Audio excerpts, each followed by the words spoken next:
2022 has got off to a great start. However, we're still talking about 2021. This video, we're going to be talking about the 5 bottles we thought were the best of 2021 that we acquired, not necessarily bottles that came out last year, but just bottles that we had maybe reviewed on the channel.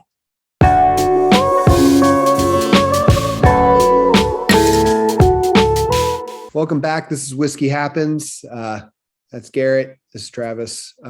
Super happy to have everybody here. And we're talking about those five in 2021 that we felt really kind of knocked our socks off, and, why we think they were the best for 2021. And like you said earlier, Garrett, this might not be the ones that, were released in 2021. Some are, but they're also ones that we just acquired for the first time in 2021. So, yeah, I think that hopefully this year we'll get into a little bit more, some 2022 releases. I might feel like this is the first time I've said this year, but it's not. However, before we do that, remember to like and subscribe. If you guys hung in with us last year, we appreciate it. I think we're coming up on 1 year. Who knows when we're actually going to see this video in real time? Yeah. But it's either we've been here a year or we're almost a year by the time you're seeing this. This is true. And we appreciate it. So if you like this content, let us know. If you want to see us do something different, also let us know. Yep. That being said, let's kick it off with some honorable mentions. Travis, I'll let you do the honors. Yeah, it was hard to, nail it down to 5. I mean, we drank a lot of good bourbon this year, a lot of good whiskey as well. And so what we wanted to do is, it was hard for us to narrow it down to 5. So there's 2 that we both thought were, close to that top 5, and we could have done a top 7 or a top 10, but we wanted to keep it to 5, keep this kind of, very succinct. And so for honorable mention is Blue Run. So Blue Run has come out with a lot of really great products. This is their 14-year aged. This is the one that we reviewed, like you said, probably 8 months ago, 9 months ago. But it is phenomenal.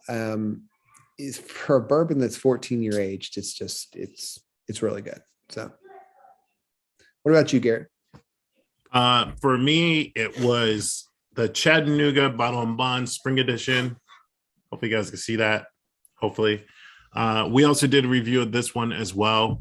It was just really surprising for me, and that's why I couldn't let it go without saying more about it. Chattanooga, if you're doing more of these, I look forward to the 2022 release. Although, if I remember correctly, right?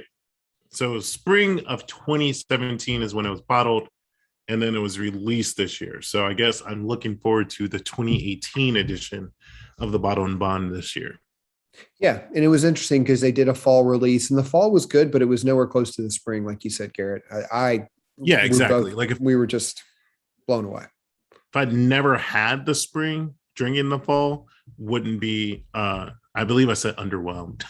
Yeah, but that just compared to. It's not bad at all. However, spring knocked my socks off. Yeah. All right. Well, those are our 2 honorable mention. Let us know in the comments what you think. If you guys think those are great, or if you've had them before as well, let us know. Let's get into that top 5. So number 5. If you guys have been watching this channel for the year, there was no way we were going to have a list and not have New Riff on here. I was wrong. I believe a couple videos ago, I said I thought I was out of this. I still have a bottle that is fairly full.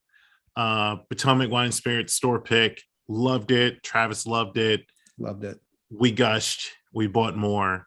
And so that's why it's our number 5. It's a store pick. So it's like I couldn't put it any higher because this is a one-off and you can't get it right now, obviously. But still deserve to be mentioned. Yep. And that being said, I mean, New Riff in general has been putting out a ton of good stuff this year. I think this is probably their best year. Fred Mimic as well put it on his top of 2021. So, the whiskey world is opening their eyes to New Riff, and it's probably going to take off in 2022 more than it has. So, number 4. So this one I got earlier in the year.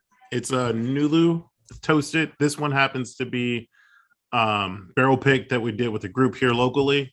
But the toasted in general is just great juice. I know toasted is kind of trending right now, and I'm surprised we only put one toasted in here. But John, I know you'll agree. It's good. It is. And that's the thing. Like Garrett was saying, I've got the rye toasted because I'm more of a rye person. The rye toast is phenomenal. Texas is getting ready to drop here. Whenever you're watching this month, January, or right the 1st of February, Nulu's dropping the first Texas toasted Nulu. So super excited about that one. Not to say their other expressions aren't good, but so far everything I've tasted is good, but the toasted is, for whatever they're doing is far beyond the rest of theirs. So right. Number three coming in. Number three, Midwinter's Night Dram. So this is Act 8, Scene 1. So for us, this is something that we've talked about on other shows about how we've been searching, and Garrett was such a phenomenal friend and found it for me and got that. And it doesn't disappoint. Just got Act 9 as well. Thank you, John, for that. You're the man.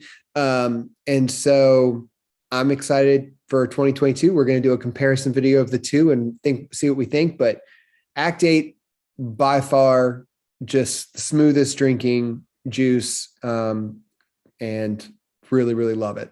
So. All right. Number two. This was a tough one. So this was something that both of us, we could have tossed a coin between 2 and 1, but 2 is Henry McKenna. So this is the Bottle and Bond, but this is a 2010. So if you might have seen on one of our other shows, we talked about the different years, and 2010 was to us hands down the best year that they bottled their product, their age 10-year McKenna. So I really loved it. Gary, what do you think? Yeah, I mean, I was a huge fan of it. Thank you to everyone that helped us or helped me or helped Travis get a bottle of 2010 all throughout last year.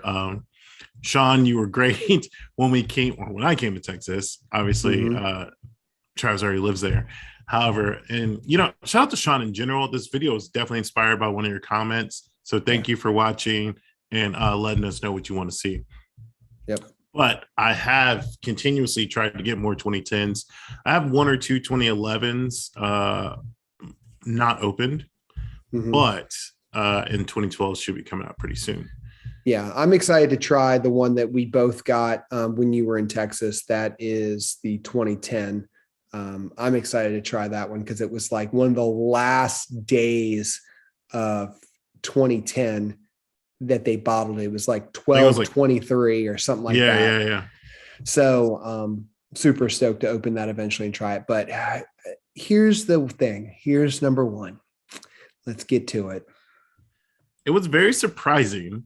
Yes. Because I would have never expected that I would say a Booker's, which maybe shouldn't be a surprise, right? It's a Jim Beam product. So it's kind of home base. But Booker's 2103 really just knocked it out of the park this year for both of us. Yeah. It was a welcoming surprise. I immediately went to go find another bottle once I cracked this one open. And I guess I should crack more bottles open more often because I could have some real gold back there that it's not quite dusty yet. But before we even started this, I was telling Travis I got to finish more of these bottles because 1, make space. 2, you don't want them to get too oxidated. Yeah, I mean, I'm surprised as well. Like we said, we did a review right at the end of the year on this because we kind of we both like Jim Beam, and it's not that we held off buying it. It's just at the price point, we were like, yeah, we've had Booker's before, no big deal. so we weren't really buying it and reviewing it. We didn't think that it was something that was going to, just really wow us. And so it did. It did.